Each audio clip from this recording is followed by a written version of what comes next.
Hi అండి, ఎలా ఉన్నారు అందరూ? ఈరోజు నేను మీకు చాక్లెట్ కేక్ ఎలా చేసుకోవాలో చూపిస్తాను. అది కూడా మైదాతో కాదు, గోధుమ పిండితో. చాలా బాగుంటుంది, ఒకసారి ట్రై చేయండి. ఫస్ట్ దీనికి కావాల్సిన పదార్థాలు ఏంటో చూద్దాము. 1 కప్పు గోధుమ పిండి, 2/3 కప్పు షుగర్ పౌడరు, 1/3 కప్పు పెరుగు, 4 టేబుల్ స్పూన్స్ ఆయిల్, ఏదైనా సరే ఫ్లేవర్ లేని oil, 1/2 cup milk, 1/2 teaspoon baking powder, 1/4 teaspoon baking soda, 1 tablespoon cocoa powder, 1 teaspoon vanilla essence.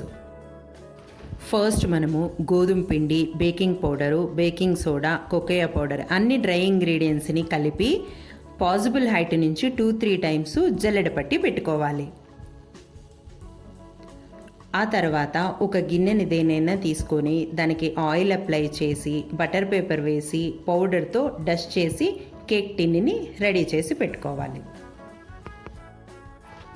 First ఒక గిన్నెలో పెరుగు వేసి క్రీమ్ లాగా వచ్చేలాగా బీట్ చేసి పెట్టుకోవాలి.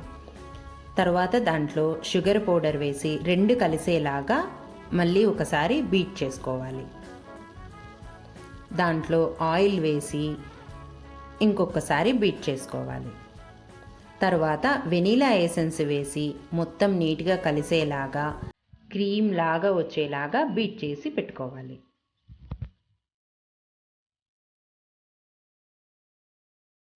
ఇలా చేసి పెట్టుకున్న దానిలో డ్రై ఇంగ్రీడియంట్స్ని ఒక్కసారిగా కాకుండా 2-3 బ్యాచెస్గా వేసుకుంటూ కట్ అండ్ ఫోల్డ్ మెథడ్లో నీట్గా కలిపి పెట్టుకోవాలి.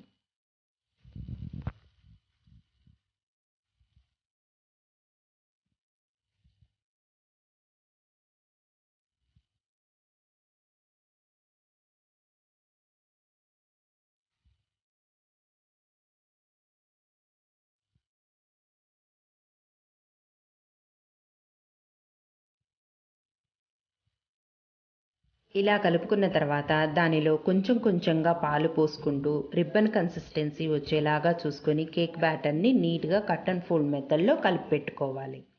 ఆ తర్వాత తయారు చేసుకున్న కేక్ టిన్లో ఈ బ్యాటర్ని పోయాలి. అది 3/4 హైట్ కంటే ఎక్కువ రాకూడదు. దానిని 2 టైమ్స్ ట్యాప్ చేసి పైన డ్రై ఫ్రూట్స్తో గార్నిష్ చేసుకోండి. తర్వాత పొయ్యి వెలిగించి పాన్ పెట్టి 10 మినిట్స్ ప్రీహీట్ చేసి పెట్టుకోండి. దాని మీద ఈ కేక్ టిన్ని పెట్టి మూత పెట్టి మీడియం హైలో 20-25 మినిట్స్ కానీ టూత్పిక్ పెట్టి తీస్తే ఇలా క్లీన్గా వచ్చేంత వరకు కానీ నీట్గా బేక్ చేసుకోండి. బాగా చల్లారిన తర్వాత సైడ్స్ని నైఫ్తో నీట్గా సపరేట్ చేసి ప్లేట్లోకి డీమోల్డ్ చేసి పెట్టుకోండి. అంతే అండి, మన చాక్లెట్ కేక్ రెడీ అయిపోయింది. చూసారు కదా ఎంత ఈజీనో, టేస్ట్ కూడా అంతే బాగుంటుంది. గోధుమ పిండితో కాబట్టి హెల్త్కి కూడా మంచిది. ఈ వీడియో కనుక మీకు నచ్చినట్లయితే లైక్ చేయండి, షేర్ చేయండి. ఈ ఛానల్ని ఇంకా సబ్స్క్రైబ్ చేసుకోకపోతే సబ్స్క్రైబ్ చేసుకోండి. మీరు ట్రై చేసి మీ ఫీడ్బ్యాక్ని నా కామెంట్స్ రూపంలో తెలియచేయండి. మీకు ఏవైనా డౌట్స్ ఉన్నా, సజెషన్స్ ఉన్నా కామెంట్స్ రూపంలో తెలియచేయండి. Thanks for watching. Happy baking.